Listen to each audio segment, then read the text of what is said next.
রমজান মাসে সবাই প্রতিজ্ঞাবদ্ধ হবেন, এই সন্ত্রাসী আওয়ামী লীগকে আর রাস্তায় কোনোদিন আমরা হাঁটতে দেবো না। শেখ হাসিনা, রেহানা আর তার এই যে ছেলে মেয়ে, এগুলা সব দুর্বৃত্তের দল, হাজার হাজার কোটি টাকা লুটপাট করেছেন।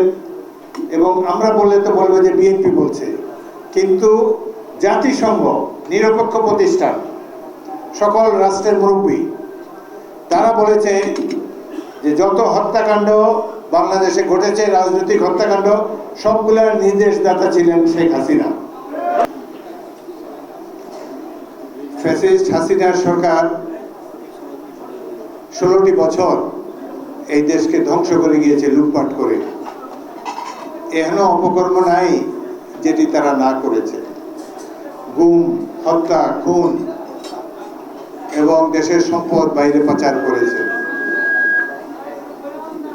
এইভাবে বাংলাদেশকে একটা ব্যর্থ রাষ্ট্রে পরিণত করার জন্য সর্বাত্মক চেষ্টা তারা করেছে।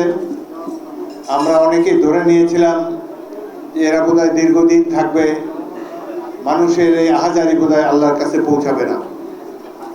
কিন্তু দেখেন, আল্লাহ রাব্বুল আলামিন ছাড় দেন, কিন্তু একেবারে ছেড়ে দেন না কাউকে।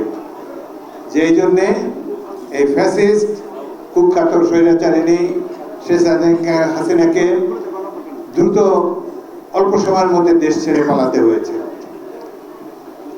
একটা শাড়ি সাথে করে নিতে পারে না, যেটা পরনে আছে ওটা নিয়ে ভেগেছে। এই যে উদাহরণ আমাদের জন্য, এটা আল্লাহ রাব্বুল আলামিনের মহিমা। তিনি বাংলাদেশকে রক্ষা করেছেন, বাংলাদেশের সাধারণ মানুষের জীবনে স্বস্তি এনে দিয়েছেন। সেজন্য আবারও আল্লাহর কাছে এই মাহে রমজানের শুকরিয়া আদায় করি। শেখ হাসিনা এবং এই কুখ্যাত আওয়ামী লীগ ক্ষমতায় থাকলে কি হয়, এটা আমরা দেখেছি। গত 16 বছর কি অত্যাচার, নির্যাতনের মধ্যে আমরা দিন কাটিয়েছি। এই ধরনের ইফতার মাহফিল করা তো দূরের কথা, মসজিদে আমাদেরকে ইফতার করতে দেয়নি। নির্বাচনে, এর আগের নির্বাচনে আমি যোগ দিতে এসেছিলাম 8 বছর পর। 8 বছর এলাকায় আসতে পারিনি। 8 ঘিরে রেখেছে এবং তার সাথে আওয়ামী লীগের ক্যাডার এবং পুলিশ বাহিনী মিলে এমন ঘেরাও দিয়েছে, আর আগামী 15 দিন বেরিয়ে হতে পারলাম না। নির্বাচন হয়ে গেল, আমি 6 বারের এমপি, আমার বাবা 3 বারের এমপি, ঘর থেকে বেরোতে পারি না। কি মাপের সন্ত্রাস তারা বাংলাদেশে চালু করেছিল।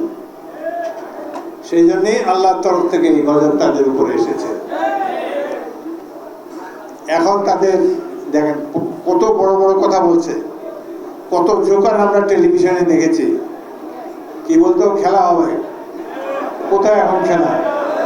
এখন আসো না, খেলতে আসো পাবলিকের সাথে। আমরাও ক্ষমতায় নাই, তোমরাও ক্ষমতায় নাই, আসো, কে কত খেলতে পারো। এই ধরনের দুর্বৃত্তরা শেখ হাসিনার সহযোগিতায় বাংলাদেশের রাষ্ট্র ক্ষমতায় এসে গিয়েছিল। এমপি পদটা একটু সম্মানজনক পদ ছিল। এমপি যারা হতো তাদের একটা মানদণ্ড ছিল, সৎ, নিরহংকার, ভদ্রলোক, সকল মানুষের দ্বার তার জন্য উন্মুক্ত থাকবে। কিন্তু এই আওয়ামী লীগের আমলে চোর, গুন্ডা, বদমাশ, সন্ত্রাসী, লম্পট, এগুলো সব এমপি হয়ে গিয়েছে, মন্ত্রী হয়ে গিয়েছে। লক্ষ লক্ষ কোটি কোটি টাকা বিদেশে পাচার করেছে। 2 দিন আগে টেলিভিশনে দেখলাম একটা ইউনিয়ন পরিষদ চেয়ারম্যান, তার 1500 কোটি টাকা। 1500 কোটি টাকা গুনতে দিলে আমরা সবাই মিলে গুনলেও 1 সপ্তাহ লাগবে। তো কেমনে কেমনে ইউনিয়ন পরিষদ চেয়ারম্যান এই 1500 কোটি টাকা বানায় গেছে। 15,000 কোটি টাকা। কি ধরনের লুটপাট তারা করেছে। এত বড় দাড়ি, তার নামই ছিল দরবেশ। বিশাল বড় লোক, এইভাবে ব্যাংকের টাকা মেরে মেরে সব বড় লোক। শুরু করেছে ডাক্তার আজহারউদ্দিনকে দিয়ে। এই আসন থেকে 3 বার তিনি এমপি হয়েছিলেন। বলা গিয়েছে মনোনয়নপত্র জমা দিতে, তাকে হাইজ্যাক করে বোলার থেকে নিয়ে গেছে। পরের দিন আবার তার বাসায় ফিরিয়ে দিয়ে গেছে। এই হাইজ্যাকিং এর ফলে কে নির্বাচিত হয়েছিল এই আসন থেকে? জনাব শেখ মুজিবুর রহমান। বিনা প্রতিদ্বন্দ্বিতায় এইভাবে মানুষ হাইজ্যাক করে এমপি হয়েছে। তো নেতা যখন এই স্ট্যান্ডার্ড, তো বাকি অন্য যারা আছে কুতুবেরা, এরা কি করে তো চিন্তাই করতে পারে। এই সময় মানুষ খালি কেটে কেটে আল্লাহর কাছে ফরিয়াদ জানিয়েছে আল্লাহ আপনাদের আমাদের ফরিয়াদকে গ্রহণ করেছেন, সেই জন্য এদেরকে উপযুক্ত শিক্ষা দিয়েছেন।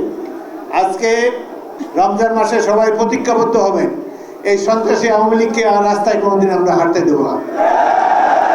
এদেরকে উচিত শিক্ষা দেওয়া হবে।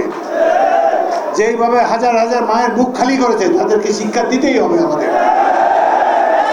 নাহলে এরা মনে করবে কি এরা পারে না, এরা এত শক্তিশালী, এদের ভয় কেউ টাচ করতে পারে না। তোমাদের মন্ত্রীকেই তো ঘরে আটকায় রাখছি, কত বাহাদুর তারা।